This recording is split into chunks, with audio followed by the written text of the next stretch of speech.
안녕하세요. 아낌없이 크는 나무 아크나입니다. 오늘은 안은순 작가님의 소설집 지붕 위의 남자에 수록된 단편소설 1박 2일을 준비했습니다. 평소 무뚝뚝하고 무례하게 구는 남편에게 고분고분하기만 해온 변여사가 우연히 남편과 미스김의 데이트 현장을 목격하게 된 후 우울증에 시달리게 됩니다. 그러던 중 어느 날 외간 남자와 승용차로 여행을 하게 되는데 단순한 동행인지 외도인지 아니면 남편을 향한 복수인지 모를 이 주인공 여자의 1박 2일의 행적을 따라가 보시겠습니다. 들어가시기 전에 구독과 좋아요, 알림 설정 잊지 마시고요. 그럼 오늘도 재미있고 편안한 시간 되시길 바랍니다. 단편소설 1박 2일 안은순 소설집 지붕 위의 남자 중에서 펴낸 곳 북치는 마을입니다. 지하철역 12번 출구로 나온 50대 후반쯤 되어 보이는 여자는 무엇을 찾는 듯 주변을 살피고 있다. 10여 미터 앞에 있는 검은색 차를 발견하자 가방에서 선글라스를 꺼내 쓰고 베이지색 책 모자를 쓴다. 재킷의 깃도 바짝 찍혀서 허연 목을 가린다. 여자의 모습은 한결 스마트하게 보인다. 잠시 후 검은색 자동차가 여자 앞에 선다. 여자가 가까이 가자 자동차의 창문이 열린다. 선글라스를 낀 혈색 좋은 노숙한 남자가 운전석에 앉아 있다. 여자는 운전석의 옆 의자에 앉는다. 남자가 손을 내밀자 악수를 한다. 귀중한 시간 내주어서 감사합니다. 남자에게선 진한 향내가 난다. 금방 기분이 맑아지는 것이 고급 향수 같다. 선생님만 믿고 나왔으니까 즐거운 여행 시켜주셔요. 여자는 쾌활하게 말했지만 어딘지 모르게 자세가 꼿꼿하다. 오케이. 남자는 기다려온 날인지라 유쾌하게 말한다. 이번 여행을 즐겁게 할 책임이 온전히 자기에게 있다고 느끼는 것 같았다. 검은색 자동차는 서서히 달리기 시작한다. 여자는 모자를 깊숙이 눌러 쓴다. 햇빛이 강렬하네요. 여자는 눈살을 찌푸리며 마스크를 꺼내어 얼굴을 가린다. 먼 길 가는데 음악이나 들으며 갑시다. 남자는 운전하면서 CD를 켠다. 자동차 안은 모차르트의 심포니 교향곡이 잔잔하게 깔린다. 음악이 흐르니 여자의 기분은 훨씬 가라앉는다. 금강산 도시 구경이라고 즐거운 여행을 위해서. 여자는 가방에서 땅콩과 오징어를 꺼내어 놓는다. 남자는 턱으로 오징어를 가리킨다. 여자는 오징어 봉지를 따서 하나 집어준다. 여자는 한 번도 외간 남자와의 여행을 꿈꿔본 적이 없다. 가정을 가진 여자가 남편도 아닌 다른 남자와 여행하는 것은 상상도 못했다. 그런데 지금 여자는 일탈의 현장에 있다. 모험이다. 불안하다. 그러면서도 되돌릴 마음은 없다. 가는 데까지 가보고 싶어진다. 모험은 언제나 위험하다. 잘못하면 죽음의 수렁에 빠진다고 생각하기 때문이다. 여자는 두려움의 근원이 무엇인지 알 것 같다. 파괴. 그동안 일궈온 삶이 뜻밖의 폭탄을 맞으며 산산조각이 나는 것이다. 그럼에도 여자는 모험을 시도한다. 남편에 대한 들끓는 분노가 여자를 자꾸만 밖으로 내모는 것이다. 여자는 매일 혼자 밥을 먹는다. 텔레비전을 보면서 먹는다. 작은 밥상엔 김치 접시와 구운 김밖에 없다. 가끔 계란 프라이를 먹기도 한다. 어느 날 밥을 먹는데 마음이 찢어질 듯이 아파지며 눈물이 줄줄 흘러내린다. 눈물과 함께 밥을 먹는다. 울지 않으려 해도 눈물이 나온다. 여자는 병원에 갔다. 왜 이렇게 눈물이 나죠? 여자는 의사에게 물었다. 집에만 있지 말고 밖으로 나오십시오. 친구도 만나고 맛있는 것도 사 먹고 미운 사람 있으면 욕도 해주고 싫은 것은 싫다고 말하고 연애를 할 수 있다면 연애도 하세요. 그렇지 않으면 큰 병 납니다. 예? 여자는 놀랐지만 의사가 마음에 든다. 돌아오면서 여자는 한바탕 깔깔깔 웃는다. 의사의 처방대로 할 생각만 해도 기분이 좋아진다. 남편의 구두가 현관에 놓여 있다. 집안에 남자가 있다는 것을 외부인에게 보여주기용 구두다. 그것은 지방 출장을 가거나 해외 출장을 떠날 때마다 남편이 꺼내놓는다. 반짝반짝 윤이 나게 닦아놓은 구두로 골라서 내놓는다. 미스 김을 알기 전까지만 해도 여자는 현관에 있는 남편의 구두가 고맙고 든든했다. 혼자 있다는 것에 대한 두려움을 떨치게 해준다는 점에서 남편의 마음 씀씀이가 고마웠다. 무뚝뚝하고 다정하진 않아도 아내와 아이들이 있는 가정을 사랑하는 속 깊은 마음을 나타내는 증표라고 느꼈기 때문이다. 그러나 이제는 아니다. 가증하고 냄새가 난다. 여자는 구두를 힘껏 걷어찬다. 구두는 거실 소파에 떨어진다. 달려가서 구두를 집어 패대기를 친다. 발로 밟고 뭉갠다. 구두의 앞볼이 가라앉고 철사로 긁힌 것 같은 자국이 난다. 여자는 구두를 쓰레기통에 넣어버린다. 그제야 노여움이 가라앉는다. 가슴이 시원해짐을 느낀다. 내 인생은 내가 가꾸는 것입니다. 남편에게 평생을 구속당할 필요는 없지요. 내 건강은 내가 지키고 찾아야 합니다. 그것이 30여 년 가꾸고 지켜온 가정을 살리는 길입니다. 여자는 의사의 역설적 조언이 아리송하지만 마음에 든다. 남자가 운전을 하면서 여자의 손을 가만히 잡는다. 운전이나 잘 하세요. 여자는 상냥하게 말하였지만 호락호락하지 않다. 남자의 손을 가벼이 밀어내는 태도가 여전하다. 남자는 입꼬리를 길게 내린다. 의뢰의 그런 것을 잘 아는 듯 실망한 것 같지는 않다. 여자는 생각한다. 이 남자는 나에게 어떤 사람인가? 외로울 때 의지하고 싶은 사람인가? 정말 그런 남자를 갖고 싶다. 그러나 아직 잘 모르겠다. 그동안 남자와 영화를 2번 같이 보았다. 점잖고 예의 바른 분이다. 그러나 계속 만나도 될 사람인진 모르겠다.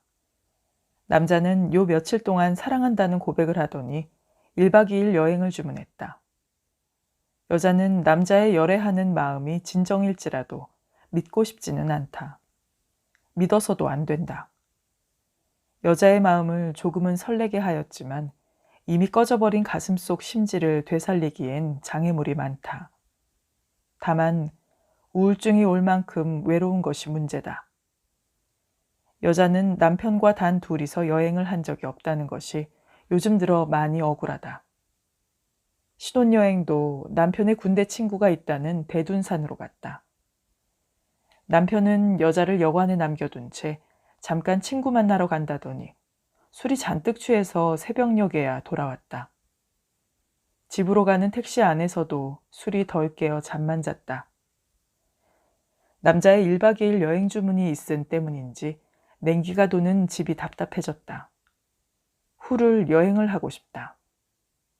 추억도 없이 신혼여행을 갔던 대둔산도 다시 가보고 싶고 40여 년간 못 가본 고향에도 가보고 싶다. 그런데 이 남자라면 데려다 줄 것 같았다. 여자는 남자의 1박 2일 여행에 동의했다. 숙소는 각 방을 쓰는 조건이다. 남자는 숙소를 따로 하겠다는 것에 화를 냈다. 남녀가 같이 여행을 갔으면 같은 방을 쓰는 것이 예의가 아니냔다. 밤을 새며 쌓인 회포를 풀고 싶을 뿐인데 오버하는 것 같다고 했다.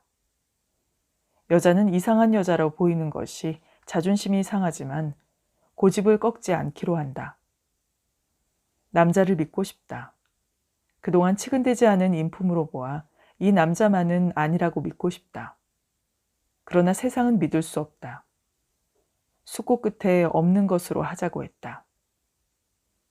하루가 지나자 남자로부터 문자가 왔다. 여자의 뜻대로 숙소는 따로 한단다. 어디 간다 하고 나왔어요? 남자는 두 번째 오징어를 집어 입에 넣으며 마스크로 얼굴을 가리고 있는 여자를 바라본다. 친구들하고 여행 간다고 했어요. 거짓말이다. 하지만 여자는 그렇게 말해야 할 것 같아서 거짓말을 했다. 사모님한테는 뭐라고 말했는데요? 아무 말 안 했어요. 여자가 마스크 속에서 입을 벌리고 웃는다. 남자는 태연하다. 여자는 한참 후에야 생각에 잠겨 고개를 끄덕인다. 여자는 어디 가느냐고 묻지 않는 남편에게 아무 말도 안 하고 집을 나온 것이 불편한데 남자는 전혀 아닌 것 같았다. 남편이 어디 가느냐고 물었으면 친구들하고 여행 가요 라고 거짓말을 하려 했는데 남편은 무관심했다. 여자는 생각한다. 나는 남편이 없다. 아내가 나가든 들어오든 관심이 없는 남편이라면 그것은 남편이 아니다. 그런데도 여자는 남편에게 아무 말도 없이 나온 것 때문에 지금 불편하다. 남편에게 단 한 번도 대접받아 본 적이 없건만 남편 생각뿐이니 참 바보다. 바보 천치다. 이것이 사랑인가? 아니다. 가족이라는 테두리가 주는 의무와 책임 때문이다. 사랑은 국경이 없다고 하지만 가정이라는 끈으로 만들어진 둥지에 대한 집착은 사랑보다 강하다. 좋아하는 음악가 있어요? 남자는 생각에 빠져드는 여자에게 묻는다. 남자는 모차르트에서 베토벤으로 음악을 바꾼다. 차 안에는 베토벤의 운명, 일악장, 알레그로, 콘브리오가 우렁차게 퍼진다. 여자는 엄지를 들어 보인다. 전 모차르트를 좋아해요. 고운 선율의 잔잔한 멜로디. 마음을 평안하게 해요. 변 여사님은요? 전 특별히 좋아하는 건 없어요. 감동적인 음악이면 무엇이든 좋아해요. 베토벤도 좋고 모차르트도 좋아요. 둘 다 음악을 듣노라면 영혼이 천상으로 올라가는 것 같아요. 어떻게 저렇게 음악을 만들었나 싶기도 하고요. 말은 그렇게 했지만 여자는 음악에는 문외한이다. 아직 베토벤과 모차르트의 음악도 제대로 분별하지 못한다. 여자가 알고 있는 것이라면 슈베르트의 드레핀 장미 같은 가곡이나 핸델의 메시아 정도다. 베토벤을 능가하는 음악가는 없답니다. 전무후무한 음악가죠. 개인적으로는 불우했지만 음악은 최고예요. 남자는 베토벤에 대해 열변한다. 여자는 베토벤을 들으며 지그시 눈을 감는다. 변 여사님, 대둔산입니다. 여자는 깜짝 놀라며 잠에서 깬다. 음악 감상을 하다가 어느덧 스르르 잠이 들었던 모양이다. 남자는 자동차 시동을 끈다. 그러자 음악도 잠잠해졌다. 어젯밤에 안 잤어요? 입 벌리고 잤어요? 남자가 여자를 놀린다. 어머, 침 흘리며 잤어요? 여자는 손가방에서 급히 거울을 꺼내어 본다. 그리고는 후후후 웃는다. 아직도 마스크를 하고 있었기 때문이다. 새근거리는 숨소리가 이뻤어요. 한 30여 분 잤나? 여자는 남자의 아부성 말이 싫지 않았다. 50대의 나이든 여자의 숨소리가 예쁘다니.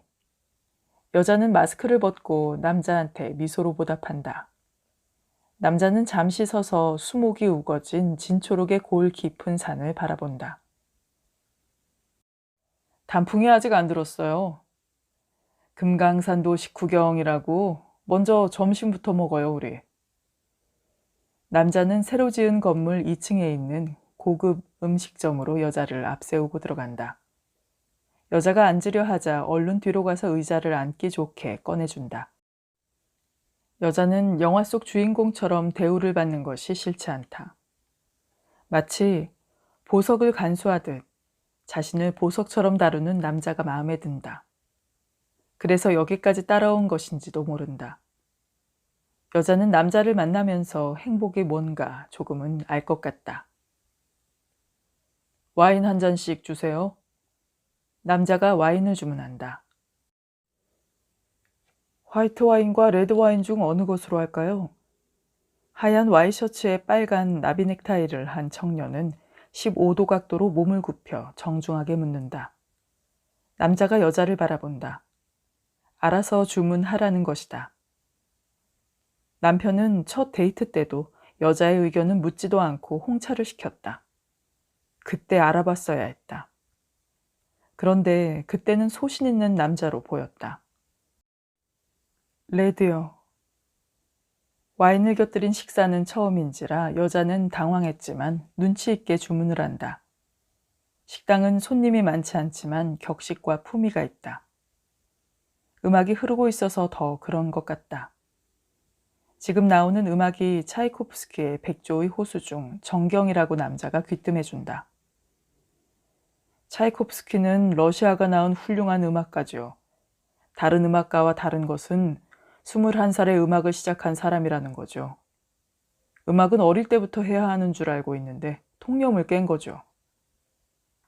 전직 교사답게 남자는 자신이 알고 있는 음악에 대해 모두 알려주고 싶은 것 같다. 남자가 음식을 입에 넣고 우물거리자 여자도 버섯 스프를 한 수저 떠서 먹는다. 와인이 도착한다. 나비 넥타이의 남자는 정중한 자세로 글라스에 와인을 따른다. 건배해요, 우리. 남자가 잔을 올리자 여자도 붉은색 잔을 들어 올린다. 남자가 여자의 잔에 살짝 부딪힌 후 원샷으로 쭉 마신다. 여자는 와인의 향을 맡으며 한참 있다가 천천히 음미하듯 조금 마신다. 여자는 분위기만으로도 꿈꾸는 것처럼 황홀하다. 감자튀김이 바삭한 게 맛있네요. 드셔보세요. 남자는 감자튀김을 여자의 접시에 놓는다. 한류하지만 아직까지 중국 요리를 따라갈 음식은 없는 것 같아요. 곰발바닥부터 원숭이 골까지 음식의 재료도 다양하고 요리 방법도 다양하죠. 중국 요리의 특징이 기름을 많이 사용하는 거죠. 그 대신 체내에 쌓인 기름기를 희석해줄 차 문화가 같이 발달했죠. 남자는 중국 음식에 대해서도 일가견을 토로한다. 그때마다 여자는 진지한 태도로 이야기에 귀를 기울인다. 여자는 남자에게서 배울 점이 많다고 생각한다. 남자는 여자가 자기의 말을 잘 들으니 신이 난다. 남자는 어느덧 시와 예술까지 설파한다. 모든 예술은 하나로 통합니다. 표현과 방식은 달라도 삶의 갈망과 욕구라는 점에서 근원적인 본질이 같다는 거죠. 여자의 얼굴은 발그레하니 행복해 보인다. 취미가 음악 감상인가 봐요. 저는 음악도 좋아하고 문학과 미술도 좋아해요.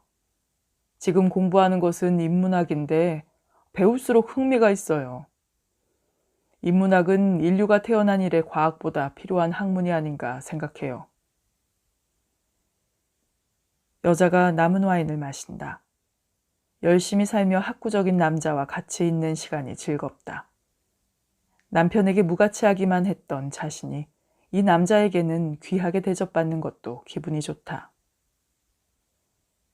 남편은 여자가 아직 자리에 앉기도 전에 수저를 들고 혼자 먹기 시작한다. 정성껏 차린 반찬을 맛있게 먹는다. 여자는 맛있게 식사하는 남편이 예쁘다. 맛있어? 라고 물어본다. 당연한 것 아냐? 내가 환자냐? 맛없게. 남편은 눈을 부릅뜨며 말한다. 여자는 그것이 아닌데, 칭찬해 주길 바란 것인데, 조금 섭섭해진다. 손님이라도 온 날이면 심부름만 시킨다. 물! 여기 고춧가루 가져와. 소금 가져와, 소금. 남자는 잠시도 여자가 식탁에 앉는 것을 허용하지 않는다. 여자는 후식과 커피를 내놓고서야 식어 빠진 국에 젓가락으로 휘적거린 반찬을 혼자 먹어야 한다. 맛있게 먹었습니다. 어쩜 그렇게 음식 솜씨가 좋아요? 손님이 칭찬이라도 하면 남편은 농담만 한다. 실수한 거죠. 아내를 치켜 세워주는 법이 없다. 팔불출이 되기 싫어서라겠지만 그래도 섭섭하다. 평생을 그렇게 살았다. 이제는 거기에 익숙해질 만도 하건만 여자는 아직도 길들여지지 못한다. 여자의 꿈은 아직도 남편한테 달콤한 사랑을 받는 것이다. 하늘공원으로 산책 겸 구경을 갔다. 억새풀 공원을 향해 벤치에 앉아 있는데 한 쌍의 연인이 지나간다. 호박색 재킷을 입은 노숙한 남자와 긴 머리의 여자가 팔짱을 끼고 걸어간다. 둘 다 검은 선글라스를 끼고 스포츠 모자를 썼다. 아침에 남편은 호박색 재킷을 입고 나갔는데 똑같은 옷이다. 고개를 반대편으로 180도 돌려서 연인을 따라가며 다시 본다. 높은 콧날이며 든든한 사각의 턱선이 틀림없는 남편이다. 믿을 수가 없다. 커피잔을 든 채 따라간다. 다정하게 걷던 연인은 코스모스가 출렁거리는 공원에서 걸음을 멈춘다. 바람이 여자의 머리칼을 핥혔는지 여자의 동글럽적한 얼굴에 달라붙은 머리칼을 남편이 떼어준다. 비둘기처럼 다정한 모습이다. 그날 밤 여자는 잠자는 남편 옆에 오래도록 서 있었다. 남편의 목에 칼을 들이대고 미스 김과 얽힌 사연을 듣고 싶었다. 미스 김을 회사에서 내보내. 여자는 발악하고 싶었다. 혼자 왔어요? 영화를 보고 나오는데 누가 등을 가볍게 친다. 골프장에서 자판기에 커피를 빼다 주던 남자였다. 여자는 쑥스럽다. 혼자 영화를 보러 다니는 것을 들키고 싶진 않았는데 창피하다. 예, 사장님도?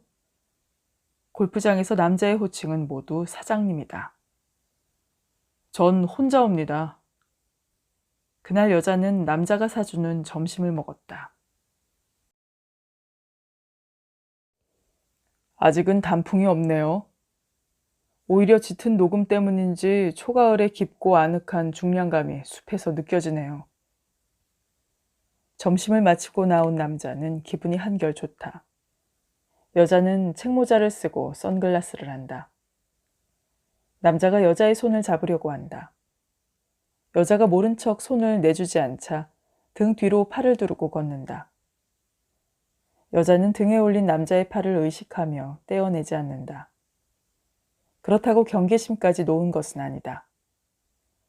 식당가를 지나 진초록의 숲이 펼쳐지는 언덕길을 올라간다.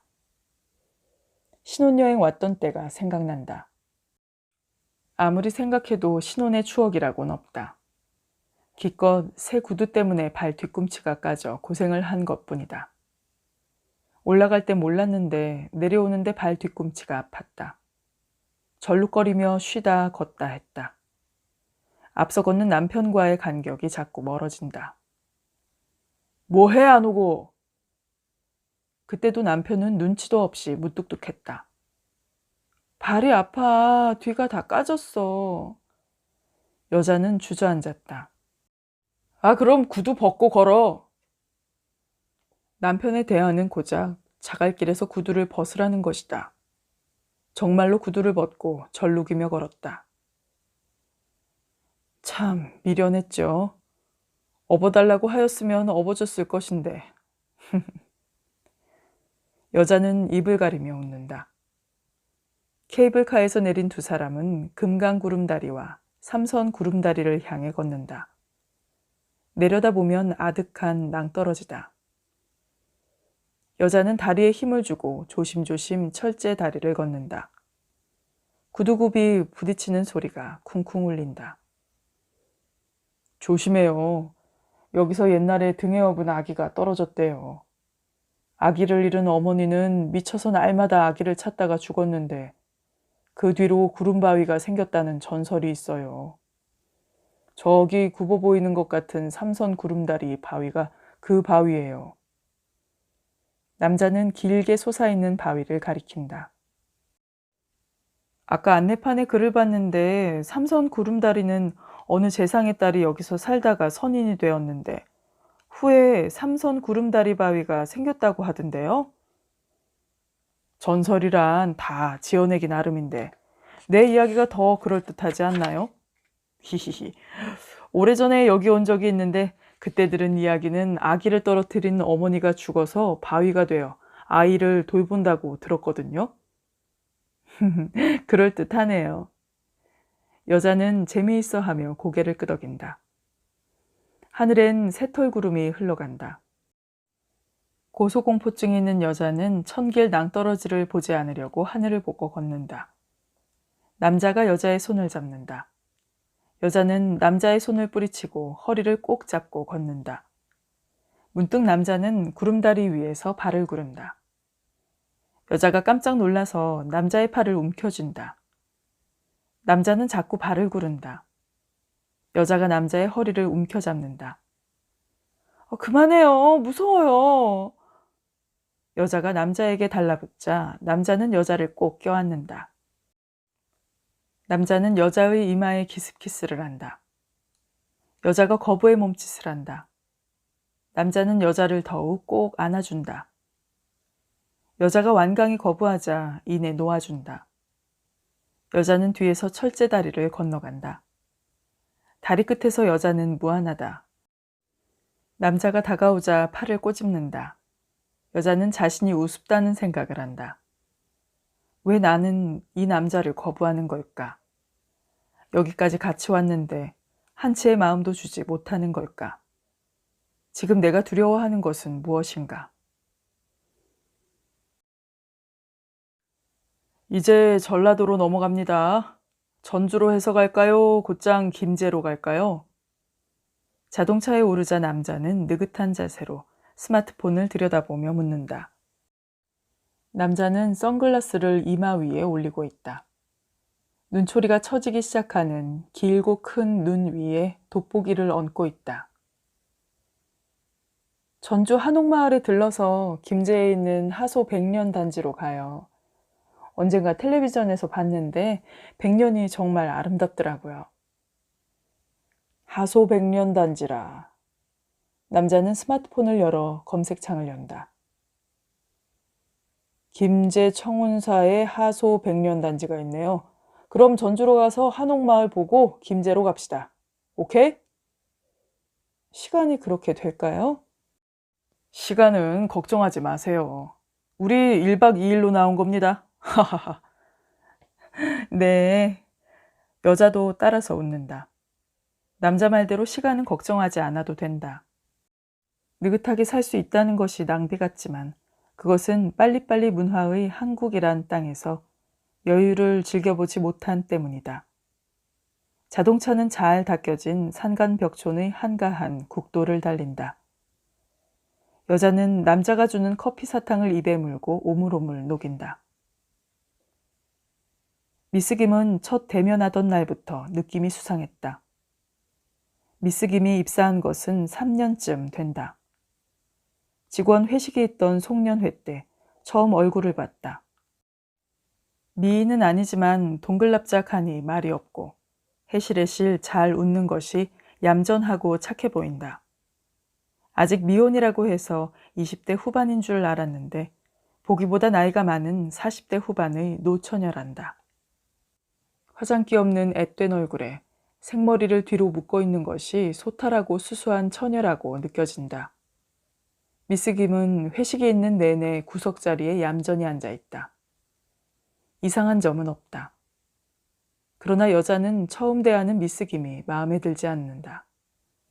이유는 미스 김에 대해서 그날 소개받기 전까지는 아무것도 몰랐다는 것 때문이다.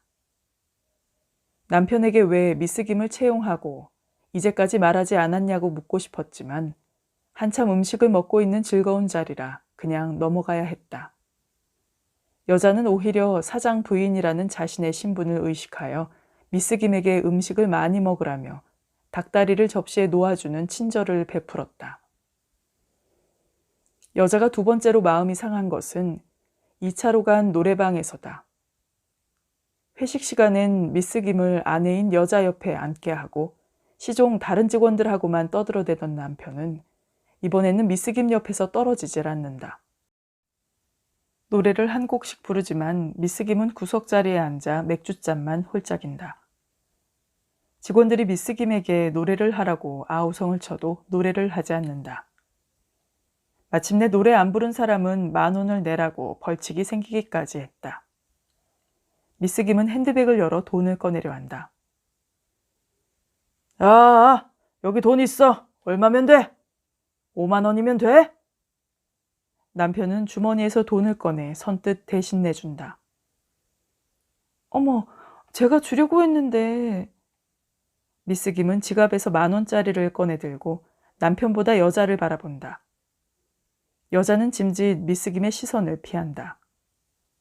그날 결정적으로 여자의 화를 폭발시킨 것은 돌아오면서 택시를 탄 때문이다. 노래방에서 나온 직원들은 지하철을 타거나 버스를 타고 돌아가는데 여자도 남편과 버스를 타려고 승강장에 서 있었다. 이때 지하철을 타러 가던 미스 김이 버스 승강장으로 되돌아왔다. 노래도 안 하고 맥주만 마시더니 비틀대며 걷지도 못한다. 미스 김, 버스 타고 가려고? 취한 것 같은데 택시 타고 가.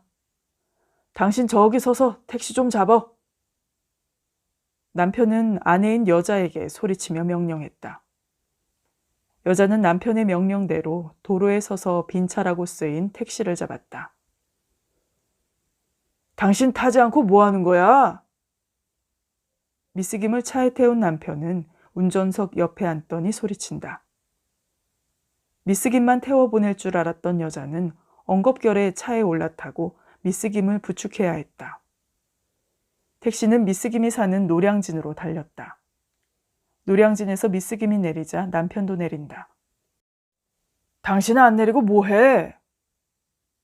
술 취한 미스 김을 바래다 주고 오려나 하고 그대로 차 안에 앉아있던 것인데 남편의 성화에 택시에서 내려야 했다. 미스 김을 바래다 준 남편은 정류장으로 가더니 버스를 타잔다. 여자는 남편을 따라 집까지 버스를 타고 왔다. 당신에게 미스 김은 어떤 여자길래 그토록 친절해요? 마음이 상한 여자는 그냥 잠자리에 들 수가 없었다. 당신이 사장이 아니라 그 여자가 사장 같네. 벌금 내주고 택시 태워주고 모처럼 회식하고 오는데 우리가 택시 타고 와야 하는 거 아니에요?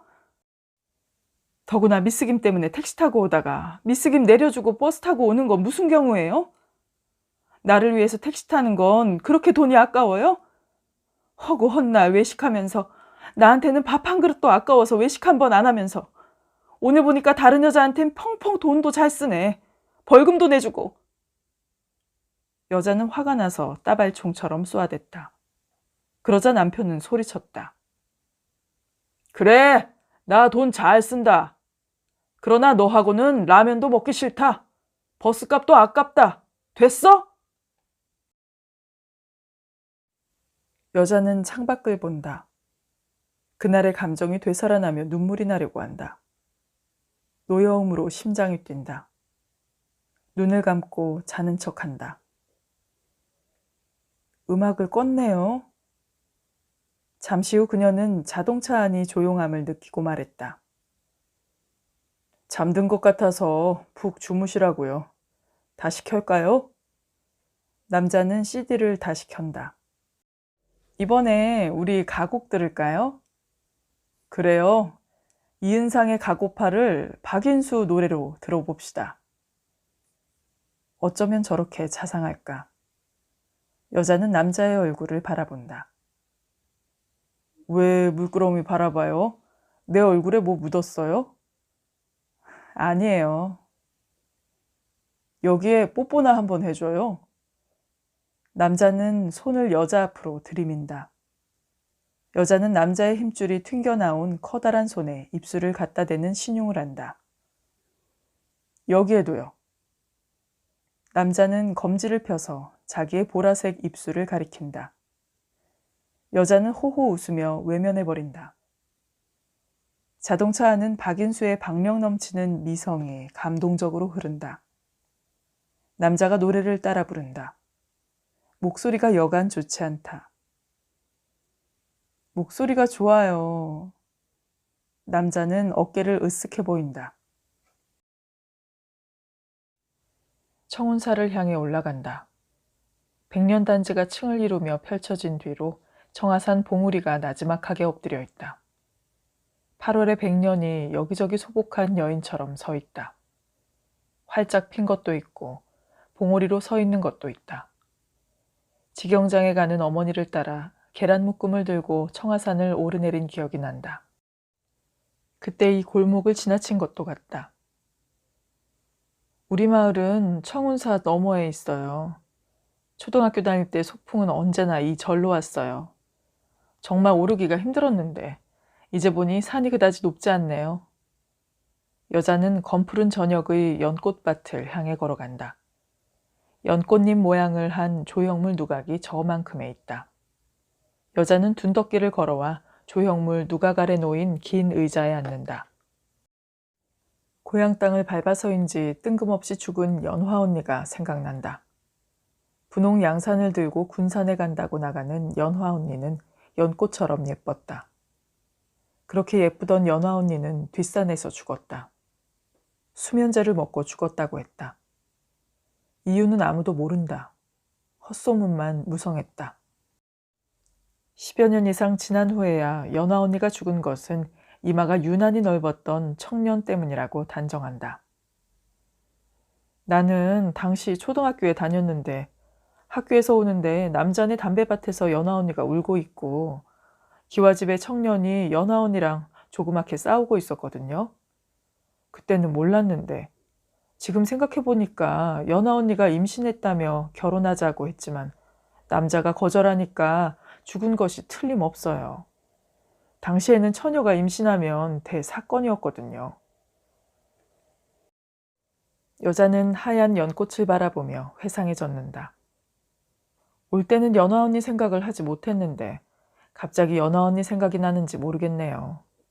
어린 나이에도 연화 언니가 참 아깝다는 생각이 들었어요.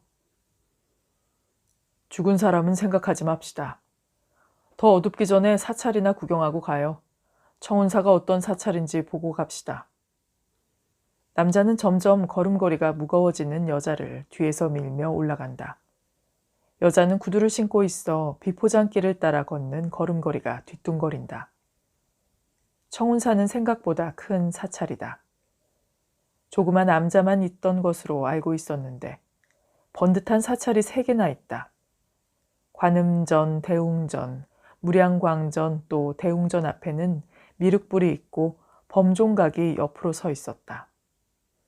금방이라도 댕 하고 범종이 울릴 것만 같다. 바람이 부는지 청운사 법당의 풍경이 땡그랑땡그랑 조용한 산사에 울린다. 여기 사시는 주지스님이 탱화 인간문화재로 지정되었다는데 탱화를 볼 수 있을지 모르겠네요. 다방면으로 상식이 풍부한 남자는 탱화에도 관심을 보인다. 불교 미술에도 관심이 많은가 봐요. 도대체 모르는 게 뭐예요? 아는 척 하는 거죠. 청운사 사이트를 보다가 알았어요. 청운사에 왔으니까 이곳에 유명한 것은 보고 가야죠. 남자는 대웅전 법당으로 올라가 안을 기웃거린다. 마침 키가 크고 이마가 넓은 스님이 법당에서 나오고 있었다. 여기가 탱화 잘 그린다는 절로 알고 왔는데 탱화 감상 좀 할 수 있을까요? 남자는 두 손을 합장하며 예의를 표한 후 정중하게 묻는다. 아, 예. 주지스님께서는 오늘 안 계시는데 여기 법당 그림이 모두 탱화입니다. 주지스님께서 손수 그리신 겁니다. 탱화장을 보시려면 저기 무량광전에 가서 보시지요. 스님은 잔디가 깔린 마당 옆에 사찰을 가리킨다. 남자는 스님의 뒤에 바짝 서서 토방을 따라 걸어간다. 여자는 설명하고 있는 스님이 낯설지 않다고 생각한다. 어디서 많이 본 얼굴이다. 여자는 불교 신자가 아니라며 법당 안을 기웃댈 뿐 들어가지 않는데 남자는 법당 안에 들어가 삼배를 하고 향부를 피운다.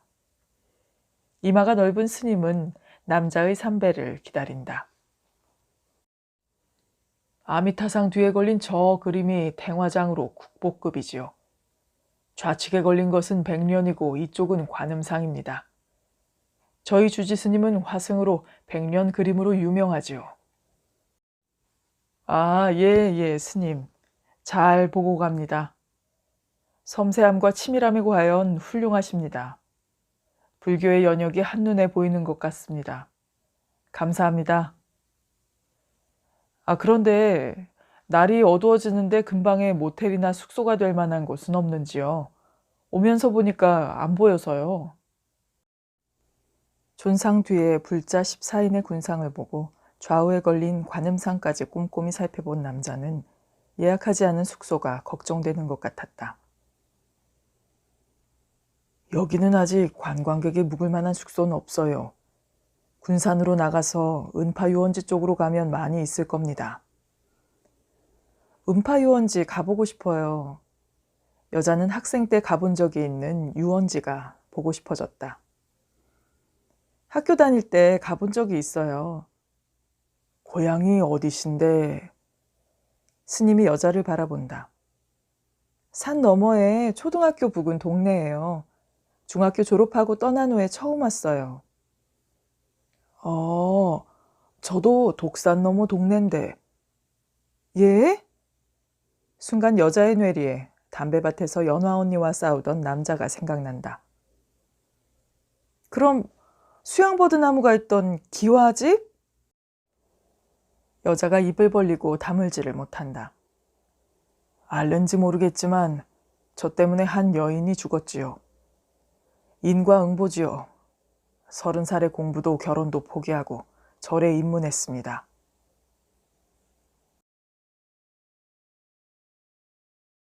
방을 2개 얻어요. 아니, 여기까지 와서 너무한 것 아니에요? 전 손끝 하나 안 건들 겁니다. 모텔 카운터 앞에서 남자는 화를 냈다. 기분이 많이 상한 것 같았다. 여자는 괜히 미안하지만 오기 전에 뜻을 굽히고 싶지 않다. 방은 따로 하기로 하지 않았는가? 따로 방 얻겠어요. 여자는 잠자코 돈을 꺼내어 계산대 앞에 놓는다. 쌍꺼풀이 진한 카운터 여자는 여자를 보고 남자를 바라본다. 계산을 못하고 눈치만 살핀다. 어떡해요? 방 2개 드려요? 카운터 여자는 별나다는 듯 여자를 바라보더니 남자한테 채근한다. 됐어요. 방 2개 계산해요. 남자는 체념한 듯 계산대 위에 놓인 돈을 집어 여자에게 주고는 방 2개를 계산한다. 당신은 성녀로군요. 여자가 방문을 열고 들어가는 것을 지켜본 남자는 피식 웃는다. 붉게 달아오른 얼굴은 낭패스러운 표정이다. 굿나잇. 여자는 문을 가로막고 서서 인사를 한다. 여자는 샤워를 하고 피곤한 몸을 눕힌다.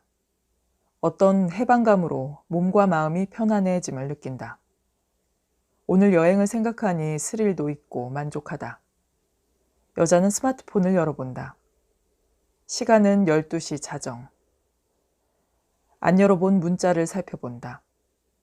마트에서 세일 행사가 있다는 것과 S전자 회사에서 행사 품목을 열거해 놓은 것이 있을 뿐이다. 남편에게선 문자도 카톡도 없다. 여자는 폰을 닫는다. 남편은 아직까지 집에 들어오지 않았나 보다. 집에 아무도 없는 것을 알게 되면 전화를 할까? 남편의 전화를 받고 싶지 않다. 여자는 스마트폰을 꺼놓는다. 행복해. 여자는 2 팔을 들어 쭉 뻗어본다. 가슴이 뿌듯하다. 비로소 30년 묵은 채증이 내려가는 것 같다. 여자는 생각한다. 복수를 하는 것이다. 가슴에 십자가를 그리고 깊은 잠을 소원하며 눈을 감는다. 인과응보지요. 청운사에서 만난 스님의 말이 귓가에 맴돈다. 문득 여자는 남자에게 미안해진다. 손끝 하나 건들지 않겠다고 했건만 너무 이기적인 것은 아닌가 생각한다. 그래도 아침에 만나면 잘 잤다며 더 많이 고마워할 것 같다. 스마트폰을 켜고 남자에게 문자를 날린다. 내일 점심은 제가 쏩니다. 여자가 문자를 터치하고 있는데 남자의 문자가 띠리릭 하며 먼저 들어온다. 잘 쉬고 오세요. 저는 먼저 서울로 갑니다. 여자는 벌떡 일어나 불을 켠다. 갑자기 출입문 앞에 놓인 자신의 구두가 외롭게 보인다. 정수리로 소름이 쭉 돋는다. 여자는 핸드폰을 연다. 저랑 같이 가요. 여자는 옷을 주섬주섬 입으며 전화를 한다. 남자는 대답하지 않고 전화를 끊는다. 다시 전화를 해도 받지 않는다. 여자는 옷을 입은 채 침대에 걸터 앉았다. 아침까지 자지 않을 생각으로 구두를 가져와 신는다. 아까워? 여자는 스스로에게 묻는다. 아니. 고개를 젓는 여자의 표정은 곤혹스럽다. 여자는 입술 끝을 한쪽으로 끌어올리며 스마트폰으로 서울로 가는 기차 시간표를 찾는다. 네, 지금까지 안은순 작가님의 단편 소설 1박 2일을 감상하셨습니다. 이 소설을 쓰신 안은순 작가님은 고교 시절 누명으로 원광대학이 주관하는 소설 모집에서 수상하신 후에 결혼과 함께 문학을 떠났다가 1992년 경인일보 신춘문예에 소설 가라앉은 오후가 당선되어 등단했습니다. 그러나 여러 가지 사정으로 다시 문학을 떠났다가 2012년 문학활동을 재개하며 첫 소설집 우리 춤추러 가요를 발표하였고 수필집 부끄러운 추억을 거듭 출간합니다. 2013년 크리스찬 문학에서 지붕 위의 남자로 이 계절의 문학상을 받았습니다. 오늘도 아크나와 함께 해주신 여러분 진심으로 감사드립니다. 그럼 다음 시간에 재미있는 작품으로 다시 찾아오겠습니다. 감사합니다.